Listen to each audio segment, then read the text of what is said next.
Hey everyone, and welcome to another video.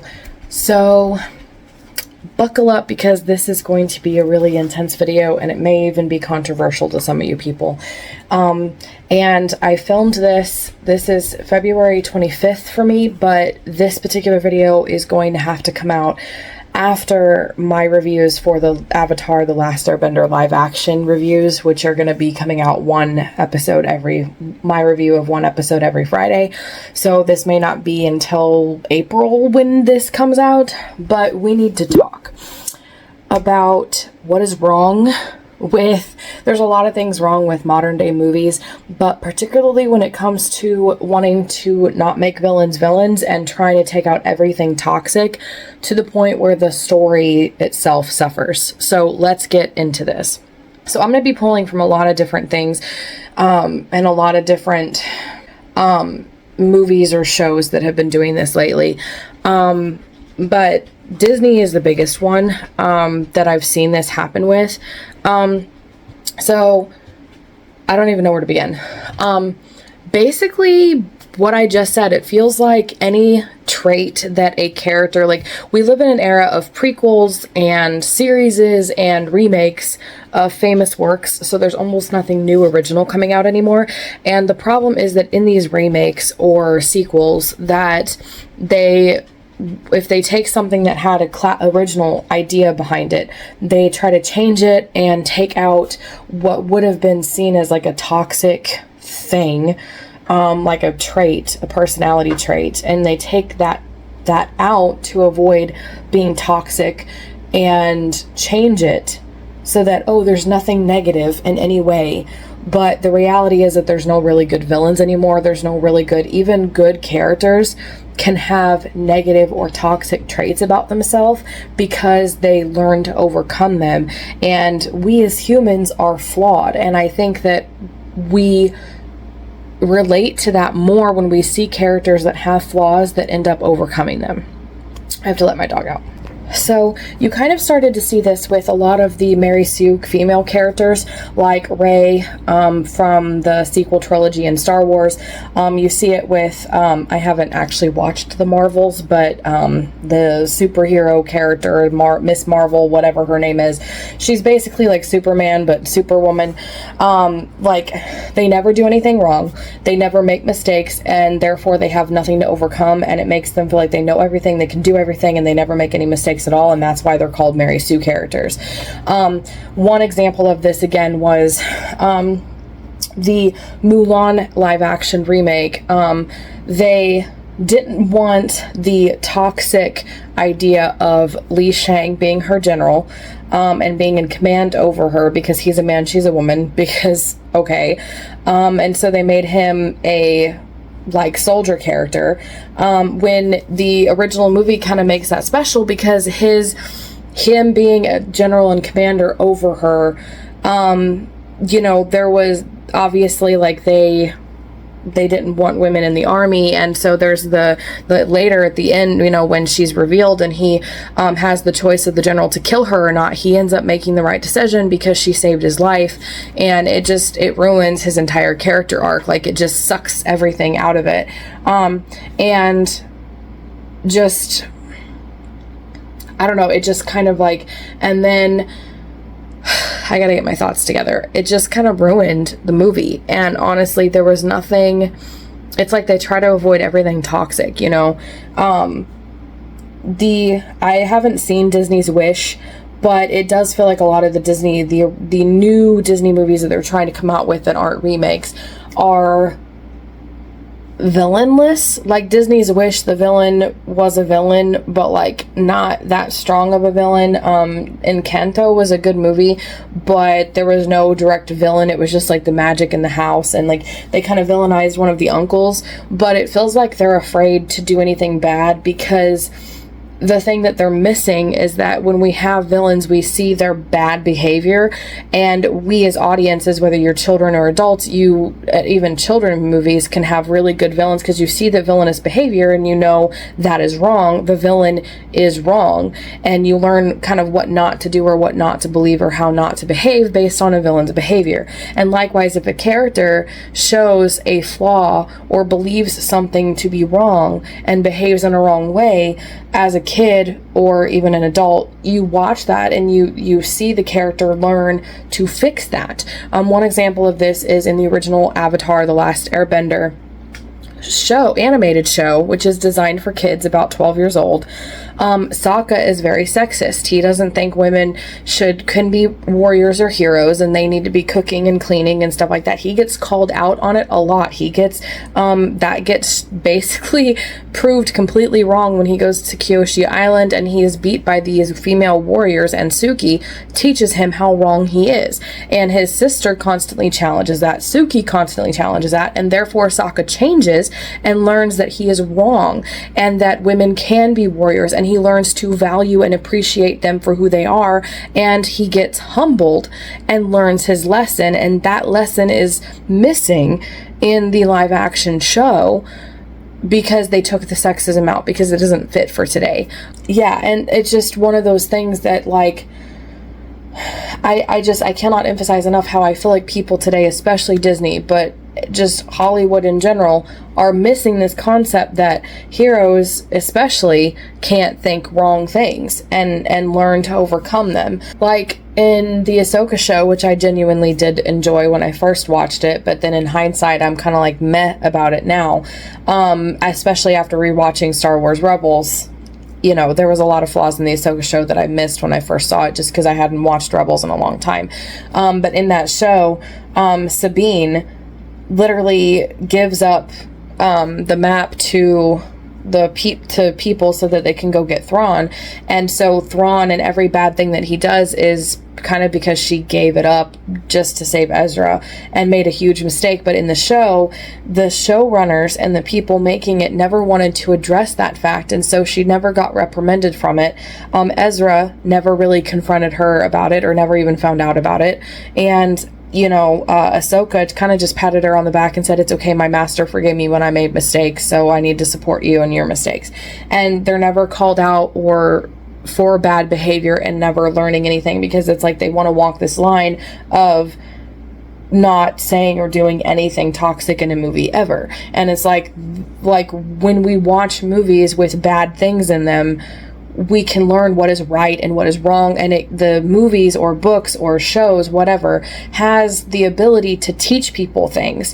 And that's why people try to hijack different movies and franchises to insert their own agenda into them, because they know how powerful stories are, whether that's stories in a book, stories in a movie, stories in a show. They try to hijack that to teach their own lessons, when in reality storytelling has the power to teach people right and wrong, and especially when it's done in a good way. And when we learn, you know, right and wrong, because we see villains and characters, you know, learning that in these shows, that they're now afraid to address anything bad. And like, again, the whole point of a villain being bad and doing bad things is that we know they're bad and that the heroes are good and they're meant to overcome that. But today, they're just afraid of actually writing a good villain, honestly, and a person doing villainous things. And a lot of the villains that you see today are done in a way that we try to be sympathetic with them, or they try to show them in a sympathetic way,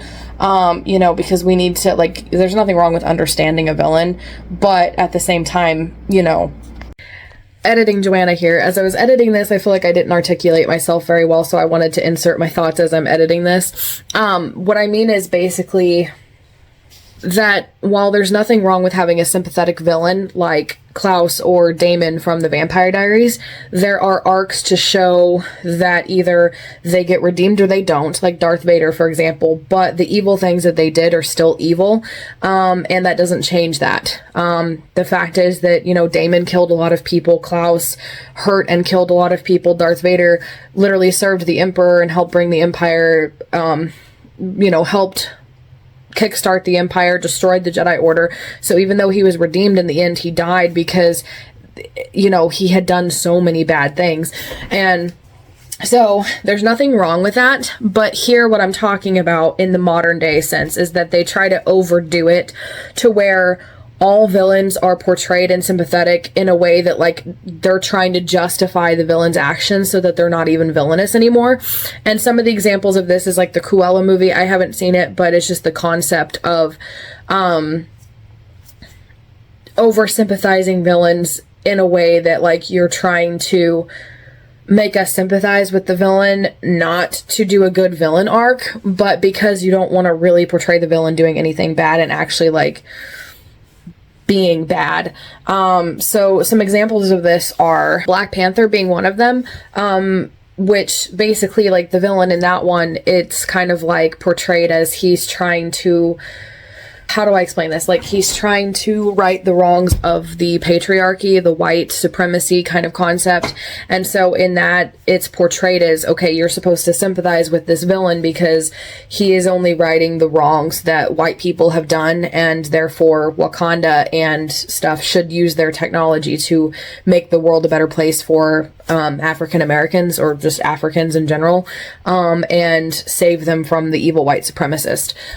So that's kind of like again, sympathize with the villain, justifying his actions in a way that isn't done through a good character arc, like, you know, Damon Salvatore, Klaus Michelson, and Darth Vader is just some of the good examples that I gave you. Cruella and Maleficent and some of those movies where they do movies about the villains, to one, because they can't think of an original idea to give us something new and better, but also two, because it seems like they're trying to, like, flip the narrative so that, oh, the villains were just misunderstood. I'm trying to think of some other examples that my mind went completely blank. Well, and also just the concept, and specifically with Disney, where they don't want to have villains at all. And, like, you know, they're coming out with ones like Encanto, or what's the other one? I forgot the name. Encanto and Luca and Elemental, where kind of creative, but there's no direct villain or bad guy or anything. It's just a good movie with some sort of conflict. And it's just like, those movies are good and they do work, but it's oversaturating that, and it is showing the severe lack of real and true villains, because they're afraid to touch on anything toxic and have villains actually act evil. Lion King was not the greatest of a live action, if you can call it a live action remake, for many different reasons.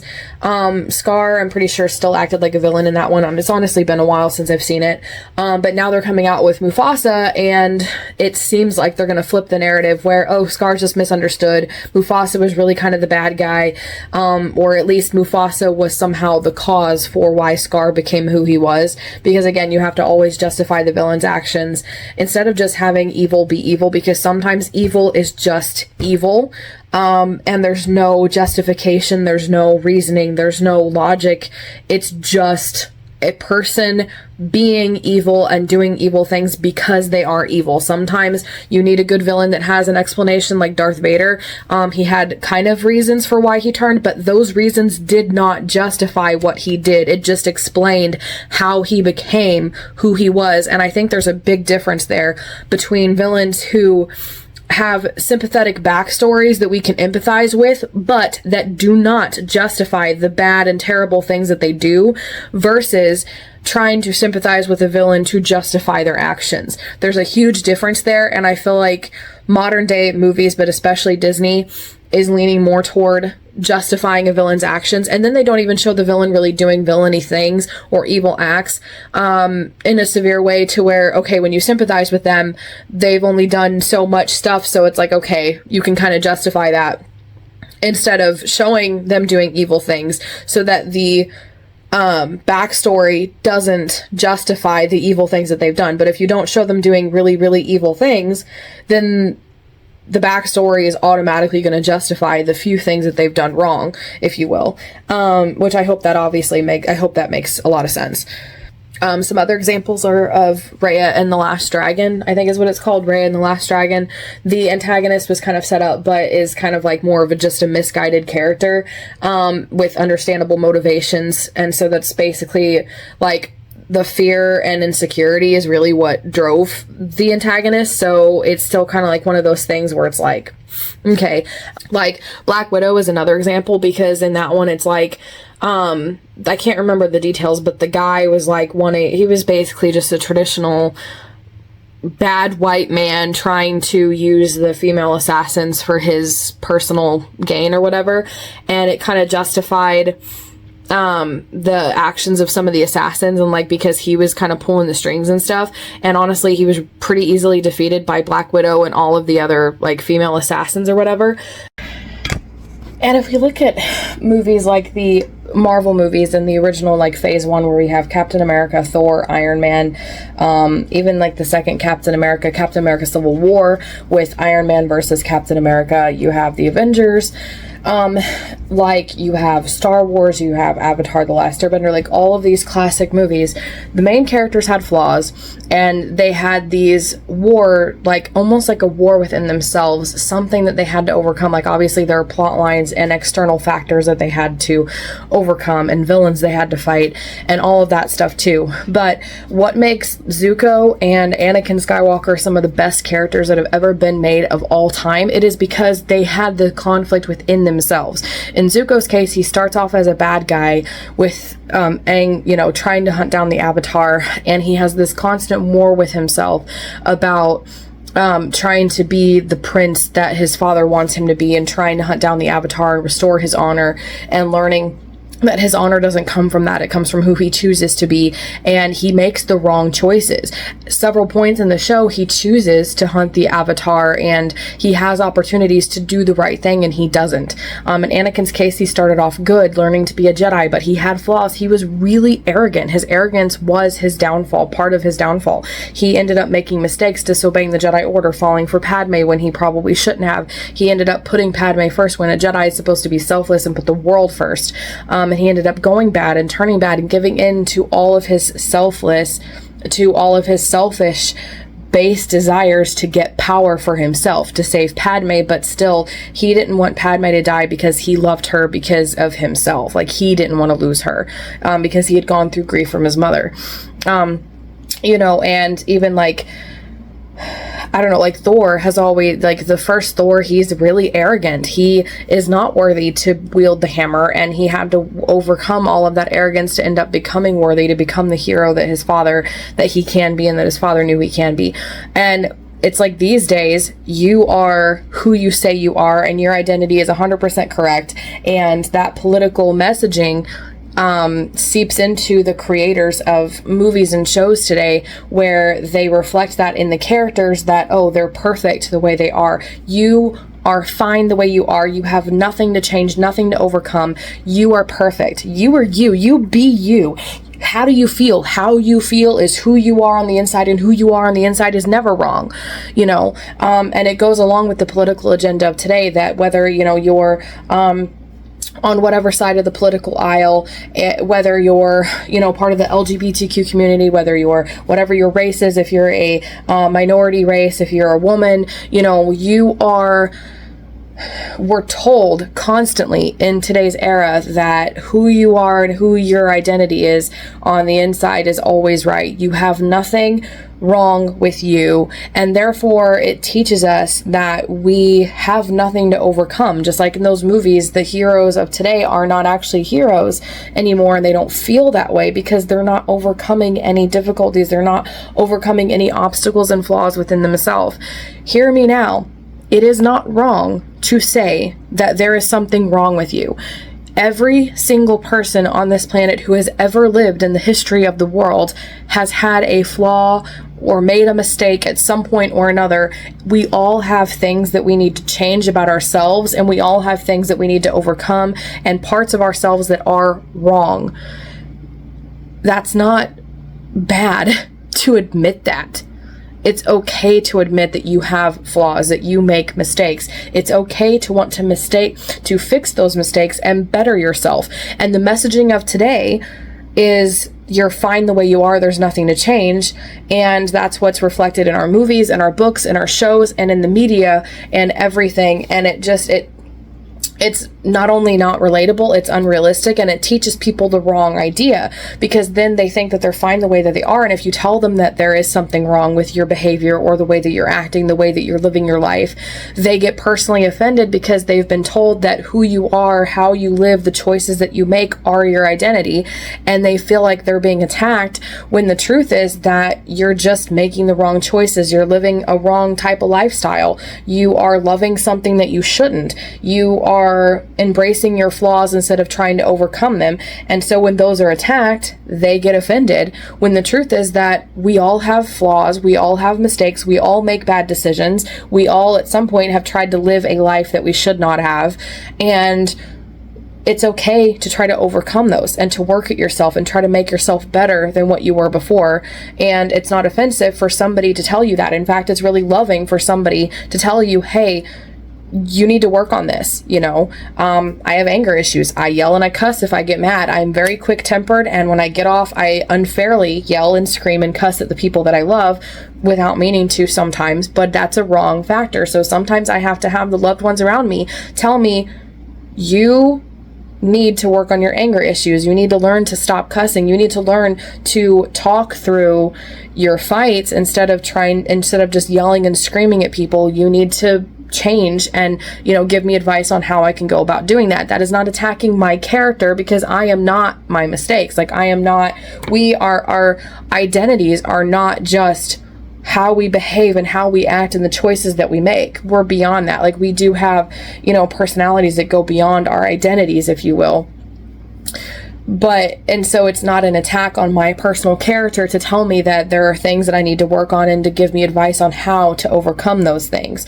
And the fact that they try to shove this down our throat in the media is teaching younger generations that you're fine the way that you are, and they never learn to work on themselves. They never learn to better themselves, and they get offended by every little thing that confronts their behaviors.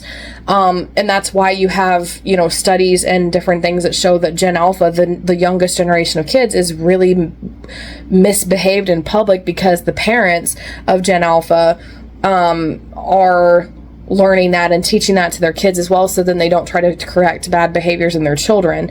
And this is leaking in through society, and it doesn't all boil down to the media, but that is part of it, where you have books and movies and shows that reflect this, and it keeps being pumped out to the people, and nobody is brave enough to actually show and teach that we all have flaws and we all need to work at ourselves. And the truth is, we will never be perfect while we live on this earth, but that doesn't mean we shouldn't try. We should absolutely continue to try to improve ourselves. But when you're constantly watching media, that's why stories are so important. Whether you read books, watch TV shows, play video games, or watch movies, you're picking up what you watch, and those themes and the overarching themes of those things do, I don't want to say this, those themes in those movies and shows and things that you're watching and taking in do, I don't know, you do pick up on those themes that you see, and it does kind of teach you, and it does influence you, is I guess the word I'm trying to find. And so when you're constantly influenced by movies with a lack of clear villains, people who don't do anything wrong or toxic ever, because we can't show that toxic behavior in our movies anymore, it creates this problem. Whereas if you had more movies and shows and books that were bold enough to show those, and to have, to show a character that does make mistakes and do flaws and have bad behaviors that are then corrected, they fix them and overcome them, it will reinforce the idea and be relatable that, hey, we all have mistakes and we need to kind of work on ourselves and stuff. So it's a big problem in today's society. And I'm not saying that all movies and shows and books today do this. I'm sure there are some out there that are good, that actually have character flaws and have them overcome it and everything. I'm sure those exist. I'm just, on the mainstream level, when you have big franchises, and most of the movies that come out are part of one big franchise or from one big company or the other, or are remakes of classics that are done in kind of a wrong way, then it it becomes kind of a problem, and I feel like it needs to be addressed and fixed. There's nothing wrong with having a villain do bad things and have bad behaviors. There's nothing wrong with having a character that makes mistakes. You know, in the live action Avatar: The Last Airbender, I didn't actually pick up on this until other people had pointed it out, but once they pointed it out, I realized they were true, that Katara's original character in the animated show, she had a very kind of judgmental attitude, and she had a lot of, I would call it righteous rage, sometimes, where she would get very passionate and give these speeches of hope, yes, but she was also very motherly and very judgmental, especially in season 2 when she classes with Toph. I related a lot to her because I have that motherly, judgmental attitude about what I think is right and wrong, and that can be one of my flaws sometimes. It can be a positive thing, but it can be a negative thing as well. And they took that out of Katara in the new live action, because they don't want the typical, I don't know why they took it out, but I assume it's because they don't want the typical angry, judgmental female character. Sokka's no longer sexist, and therefore there's nothing for him to overcome. They give him a new arc, but it still doesn't hit as hard or as deeply. Azula is not, I mean, they tried to make her psychopathic and stuff, but she's not quite the same, like cold-hearted. She feels like a teenager kind of that just wants the approval of her dad, as opposed to a cold-hearted villain who's actually psychopathic. So, and then what else? Like, we had, like, Aang is a really good character, and I really genuinely loved him in the live action, but one of the things that he lacks is that in the original show, he is this really, really goofy kid who gets really sidetracked. He does not focus on what he's supposed to be doing, and he sometimes doesn't take the whole saving the world thing seriously, and he'll want to go ride a koi fish or travel all the way over to this place to do this thing, to see this thing, instead of getting straight to the destination he needs to go. And yeah, it makes the some of the episodes pointless and silly and goofy, but it's part of his character because he is just a kid, and he is being a kid, and that is one of his flaws, is that he gets easily distracted and sidetracked and doesn't always focus on his responsibilities. Where in this one, he talks about it a lot, but in actuality, he does focus on where he's supposed to go and what he's supposed to do, and if he does stop, it's to try to help somebody, or whatever. And that, again, took it out of his character entirely, you know? And the toxic female of today, which is that strong female characters, you have to be the one teaching the man, showing up the man, being stronger and braver and better in every way and aspect than the man. And male characters a lot of times are portrayed as these bumbling idiots that can do nothing right, that have to be shown up by women. And the female characters suffer because they have no flaws and have nothing to overcome. The Mulan live action remake suffered from this, as opposed to Mulan, she wasn't perfect. She went in the original character, she kind of struggled a lot with trying to portray a man, and it wasn't like just her own, like she was a strong female character in a way, but I like in the original Mulan, she dealt with all of this stuff, but she also like still struggle with her identity and who she was, and being around all of these men and faking it, basically being a warrior and dealing with all of this sexism, but was able to kind of learn to be strong.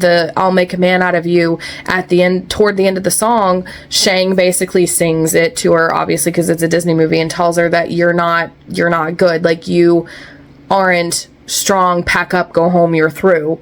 And it was like one of the make or break moments for Mulan, because she wasn't a man, she is a woman and is physically weaker and was doing horrible. She was failing compared to the other men, and she wasn't doing well, and she was sent home, and that gave her the determination she needed to find the strength to carry on, to press on. And that's when she climbs the pole, gets the medal, and shows everybody that she is strong and she can do it, but she had to work for it, she had to earn it.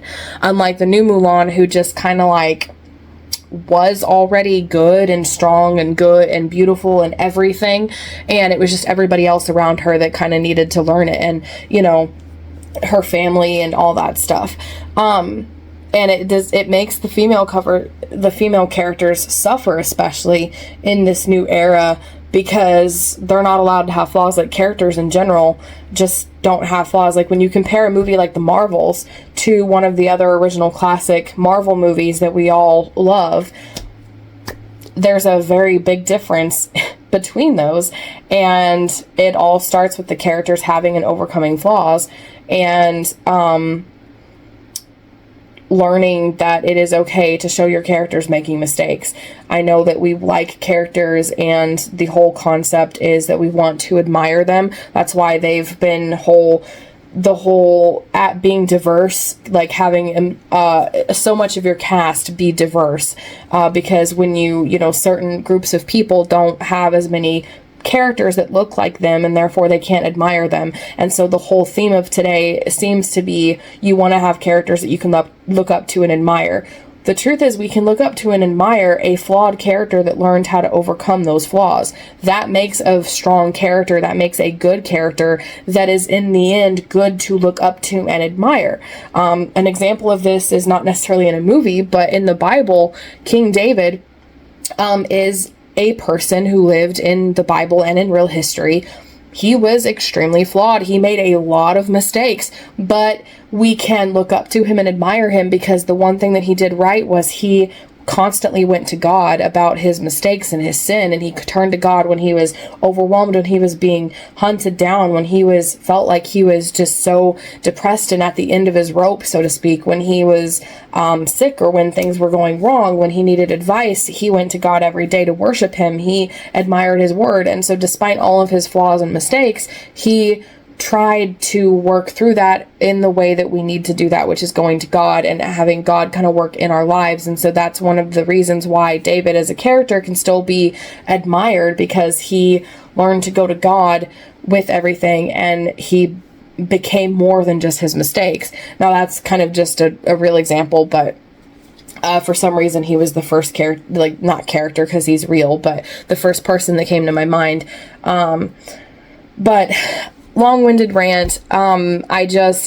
It's starting to really irritate me that villains can't be villains, people can't do bad things, heroes can't ever fall or make a mistake, learn to overcome them. And the messaging of today is that you're perfect the way that you are who you say you are your identity, what you think, what you feel, everything about you is your identity, and therefore nobody can say anything bad about that because that's insulting to your character, as opposed to people actually caring enough to tell you that you need to work on this behavior or that behavior or whatever, and learning that we ourselves have flaws that we need to work to overcome. So what do you guys think about all of this? Let me know in the comments below. What are some movies that you feel like have actually shown characters overcoming flaws? What are some movies that you can think of that I didn't talk about that really suffer because they don't show character flaws or good villains? Let me know in the comments below. In the meantime, if you liked this video, please be sure to give it a like and subscribe for more writing and reading videos every Monday, Wednesday, and Friday. And in the meantime, if you liked my rant about this topic, then check out my rant about Rebel Moon and my hate rant and all that stuff.